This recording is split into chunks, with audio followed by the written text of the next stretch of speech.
Same to same Thakur cinema ఏదైతే scene ఉందో అది ఇక్కడ హైదరాబాద్ కాచిగూడ ప్రాంతంలో సాయి కృష్ణ న్యూరో హాస్పిటల్లో అయితే జరుగుతుందని చెప్పేసి అనుమానం అయితే వ్యక్తం అవుతా ఉంది. ఇతనికి ట్రీట్మెంట్ చేస్తున్నట్టుగా యాక్ట్ చేద్దాం. 4-5 లక్షల బిల్లు వస్తుంది. అంత డబ్బు ఇస్తాడంటావా? ఈ భూమి మీద డబ్బుతో కొనలేనిది ప్రాణం ఒకటే. దానికోసం మనిషి ఎంతైనా ఖర్చు పెడతాడు.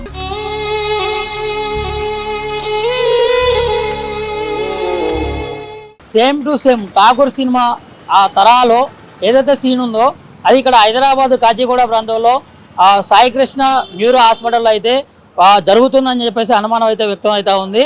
ఇక్కడ విషయాల్లోకి వచ్చినట్లయితే యాదాద్రి భువనగిరి జిల్లా చోటుపల్ మండలం ఎల్లగిరి గ్రామానికి చెందినటువంటి మారగోని లిఖిత అనే 37 సంవత్సరాల మహిళ ఇక్కడ బ్రెయిన్ ట్యూబర్ వ్యాధితో వైద్యం కోసం ఇక్కడ ఈ హాస్పిటల్లో మనకి వెనక కనబడుతున్నటువంటి హాస్పిటల్లో అయితే జాయిన్ అవ్వడం జరిగింది. జాయిన్ అయినటువంటి తేదీ వచ్చేసి 3వ తారీఖు మంగళవారం రోజు అయితే జాయిన్ అయింది. అక్కడ మధ్యాహ్నం ఆపరేషన్ చేయాలని చెప్పేసి వైద్యులు కోరగా అక్కడ ఉన్నటువంటి బాధిత ఎవరైతే కోసం జాయిన్ అయినటువంటి లిఖిత అండ్ ఆ తరపున ఉన్నటువంటి భర్త కుటుంబ సభ్యులు కూడా అంగీకరించి ఆపరేషన్ కన్నా ముందు వైద్య పరీక్షల నిమిత్తం కూడా తనని అన్ని రకాల వైద్య పరీక్షలు అయితే చేయడం జరిగింది. అన్ని పరీక్షల్లో కూడా పాజిటివ్ రావడం, క్లీన్ షీట్ అంటే అక్కడ డయాగ్నోస్టిక్ సెంటర్స్ కానీ లేకుంటే ఆ వైద్యానికి సంబంధించి ప్రతి ఒక్కరు కూడా సర్టిఫికెట్లు కూడా క్లీన్ షీట్ రావడంతో ఆపరేషన్ అనేది చేయడం అయితే జరిగింది. అయితే ఇక్కడ న్యూరాలజిస్టు పి శ్రీనివాస్ అనే సీనియర్ డాక్టరు అండ్ అతనే చేశారా లేకుంటే అతను కొడుకు కూడా ఇక్కడ ట్రైనింగ్లో ఉన్నట్లు కూడా తెలుస్తూ ఉంది. ఇక్కడ అనుమానం ప్రకారం కుటుంబ సభ్యుల అనుమానం ప్రకారం అయితే పి శ్రీనివాస్ అనే వ్యక్తి కాదు, తన కొడుకుతో ట్రైనింగ్ డాక్టర్తో ఈ ఆపరేషన్ చేపించి ఉంటారు. దాని కారణంగానే ఇక్కడ వెంటిలేషన్ పై ఉందని చెప్తా ఉన్నారు. వెంటిలేషన్ పై బ్రతికు ఉందా లేకుంటే మరణించిందా అనేది కూడా ఇంతవరకు కూడా మంగళవారం రోజు మధ్యాహ్నం నుంచి కూడా ఆపరేషన్ జరిగింది, సక్సెస్ అయిందని చెప్తా ఉన్నారు. కానీ ఇంతవరకు అయితే పేషెంట్ అయితే ఇంతవరకు చూపించలేదు అని చెప్పేసి ఇక్కడ కుటుంబ సభ్యులు అయితే వాపోతూ ఉన్నారు. మరి డాక్టర్లు నిలదీసినప్పటికీ కూడా డాక్టర్లు చెప్తున్నటువంటి విషయం ఏంది అంటే 40% ఆక్సిజన్ అందుతుంది అని చెప్తా ఉన్నారు. మరి వెంటిలేషన్లో 40% ఆక్సిజన్ అందుతుంది అంటే మినిమం ఒక డెడ్ బాడీకి ఇట్లా 40% అయితే అందుతుంది. అంటే మాస్క్ తీసేస్తే మాత్రం చనిపోయేటటువంటి పరిస్థితి ఉన్నట్లు కూడా మనం గమనించవచ్చు. మరి వాస్తవానికి ఈ డెడ్ బాడీకి ట్రీట్మెంట్ ఇస్తున్నారా లేకుంటే అసలు బ్రతికుందా? ఒకవేళ బ్రతికుంటే మరి ఆపరేషన్ తర్వాత మరి ఇప్పుడు 3 రోజుల నుంచి కూడా కుటుంబ సభ్యులకి చూపించకపోవడానికి గల కారణం ఏంటి అనే అంశాలతో ఇక్కడ కుటుంబ సభ్యులు అయితే అనుమానం వ్యక్తం చేస్తూ ఉన్నారు.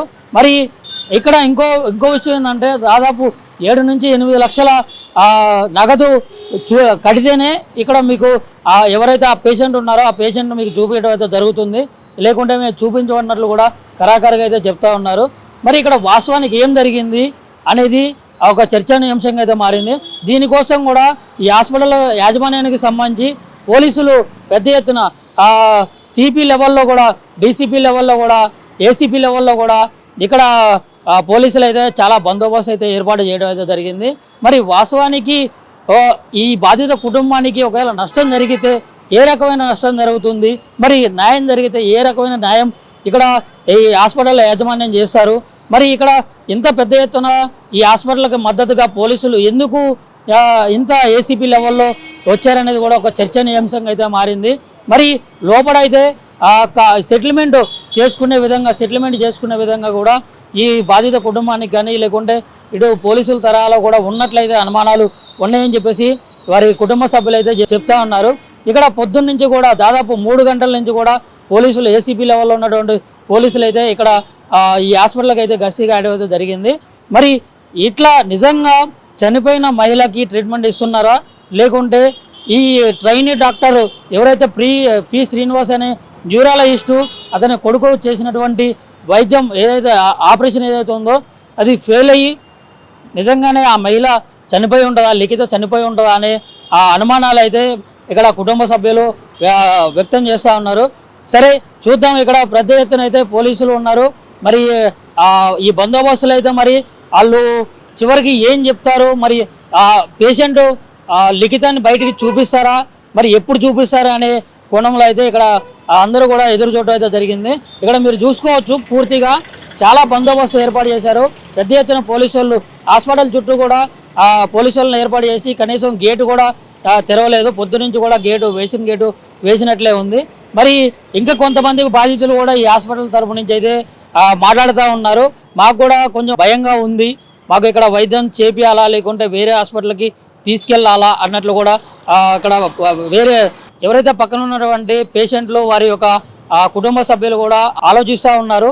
మరి వైద్య రంగంలో ఇటువంటి చాలా వస్తూ ఉన్నాయి అన్నమాట. అయినప్పటికీ కూడా మళ్ళీ రిపీట్ అవుతూ ఉన్నాయి. మరి ఎందుకు ఇలాంటి విషయాలపై ప్రభుత్వం స్పందించట్లేదు? ఎందుకు పెద్ద ఎత్తున సెంట్రల్ నుంచి కూడా WHO నుంచి కూడా ఎందుకు దీని మీద అంత ప్రత్యేక దృష్టి పెట్టట్లేదు అనేది కూడా ఒక ముఖ్యాంశంగా అయితే చెప్పుకోవచ్చు. మరి చూద్దాం, మరి ఇక్కడ బారగోని లిఖిత 37 సంవత్సరాల మహిళ మరి తను ప్రాణంతో ఉందా, నిజంగా ప్రాణంతో లేదా, లేకుంటే చనిపోయినటువంటి ప్రాణంతో లేనటువంటి బాడీకి ట్రీట్మెంట్ అందిస్తున్నారా అనే విషయాలు అయితే మరిన్ని తెలుసుకునే ప్రయత్నం చేద్దాం.